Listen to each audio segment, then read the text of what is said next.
நிஜமா அரசாங்கத்துல சம உரிமை வந்துருச்சுன்றாங்க. நீங்க அனுமதி கொடுத்தா எங்க பசங்களை பள்ளிக்கூடத்துக்கு அனுப்புவோம் ஐயா.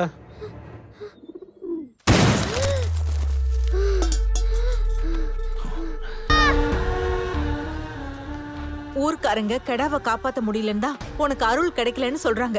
ஆனா இதெல்லாம் நீ செஞ்ச பாவத்தினாலன்னு தெரியாது. உங்க அப்பா, தாத்தா, முப்பாட்டன் எவ்ளோ கௌரவமா இருக்கிறவங்க. ஆனா நீ அவங்க படிக்கிறதுனால உனக்கு என்ன ஆக போகுது?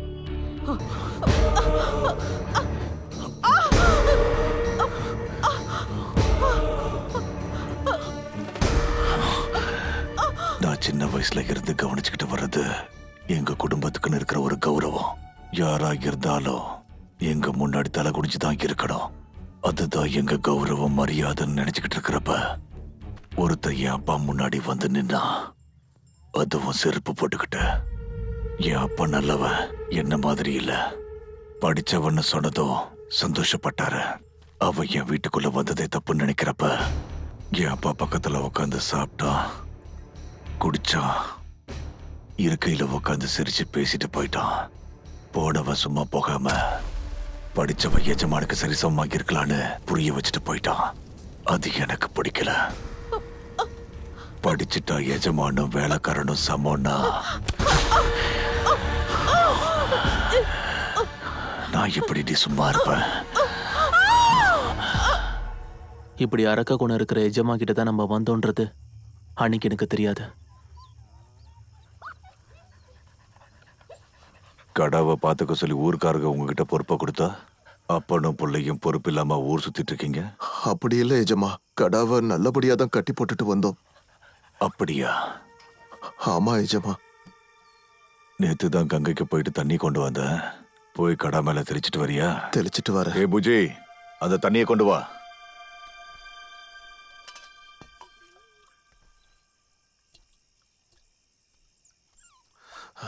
ஏய், நீ இல்ல, நீ போடா.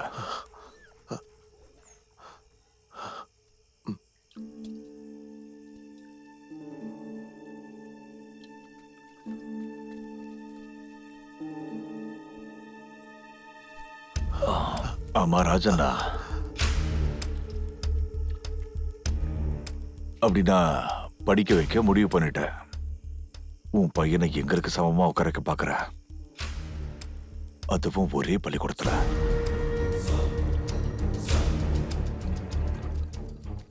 எவ்வளவு தைரியம் இருந்தா என் கிட்டே வந்து சொல்லுவிட வேலைக்கார நாயே. என்ன சொல்றீங்க எஜமா? ஊருக்குள்ள இருக்கிற பள்ளிக்கூடத்துல படிக்க தைரியம் எதுக்கு எஜமா?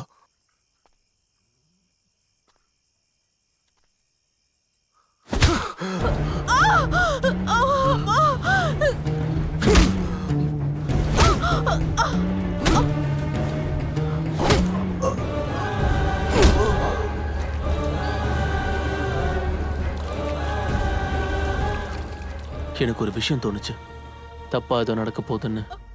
ஆனா அதை என்னால வெளியே சொல்ல முடியல. எஜமா, இவர் எல்லையம்மன் கிடாவை வளர்க்கிறவரு. இவர் உங்க கையால செத்தருன்னு தெரிஞ்சா விட மாட்டாங்க.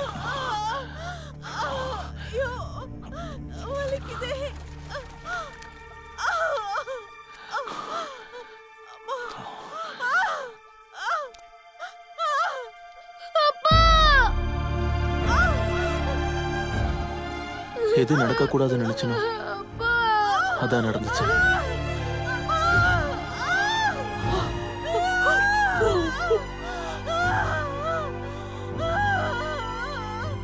ஊர்ல முத தடவையா நான் எஜமான நிமிர்ந்து பார்த்தது அவருக்கு சுத்தமா பிடிக்கல. அன்னில இருந்து அவருக்கு என் மேல கோபம் வர ஆரம்பிச்சது.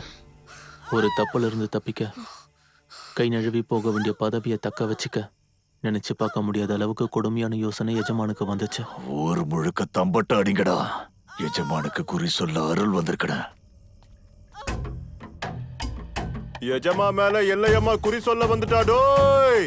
ஊர் ஜனங்க எல்லாம் எல்லையம்மா கோயிலுக்கு வரணும் டோய். எல்லையம்மா, இவ்வளவு நாள் கழிச்சுதான் எங்க நினைவு வந்துச்சா தாயே. 2 காலகட்டமா எங்க ஊர்ல பஞ்சம் தலை விரிச்சு ஆடுது. என்ன நோயோ தெரியல, ஜனங்க கொஞ்சம் கொஞ்சமா செத்துட்டு இருக்காங்க தாயே. ஏதாவது தப்பு பண்ணிருந்தா மன்னிச்சிரு தாயே. இந்த ஊரை மட்டும் கைவிட்டுறாத தாயே.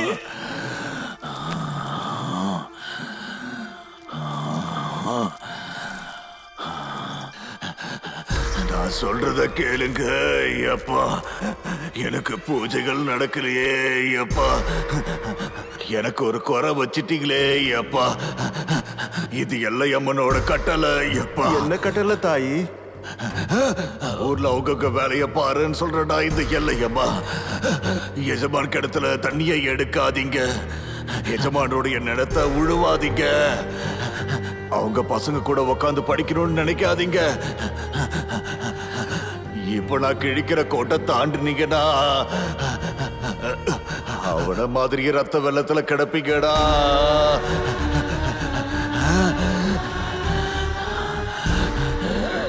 அம்மா தாயே, தப்பு நடந்துருச்சுமா, எங்களை மன்னிச்சிருமா.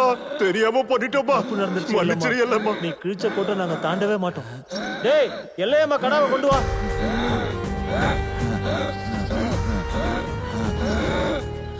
எதுக்கு தாயி எங்க மேல கோவம்? எங்க கிட்ட குறை இருக்கா? நாங்க அப்படி என்ன தப்பு தாயி பண்ணிட்டோம்?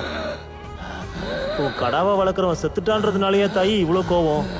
சொல்லு தாயி, சொல்லு. அவன் செத்தா என்ன தாயி? உன் கடாவை வளர்க்குற பொறுப்பை இந்த ஊர் முழுக்க ஏத்துக்கோ.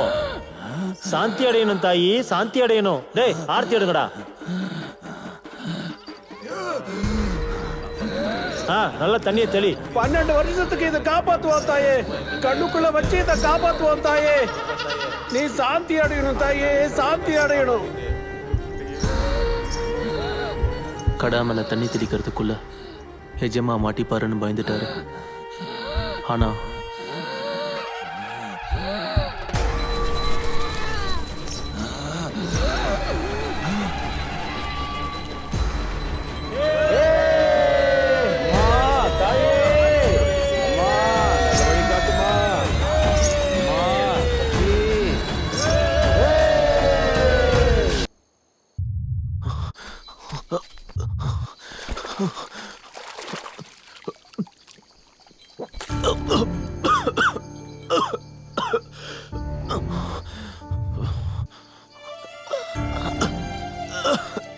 இந்த ஊர்க்காரங்கெல்லாம் எல்லையம்மன் கிடாவுக்கு பொறுப்பேத்துக்கிறதுனால அதை கண்ணுக்குள்ள வச்சு பாதுகாக்க ஆரம்பிச்சாங்க. அம்மா எல்லையம்மா, இவ்வளவு நாள் கழிச்சு இப்பதான் கருணை காட்டினியா? ராத்திரி பகலோட வித்தியாசத்தையே மறந்துட்டாங்க.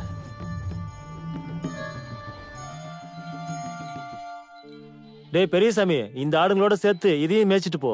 வரும்போது இதை இங்க கட்டிடு, நாங்க பாத்துக்கிறோம். வாங்கிக்கப்பா. உன்னதான் வாங்கிக்க.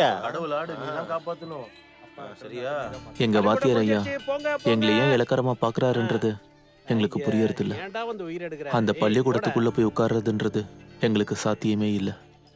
எங்களுக்கு அது புரியும் போது நான் சொல்றத இவர் கேளுங்க ஐயப்பா. ஊர்க்காரங்களோட நம்பிக்கைய எல்லையம்மன் பேரை சொல்லி ஏமாத்த ஆரம்பிச்சாரு எஜமா.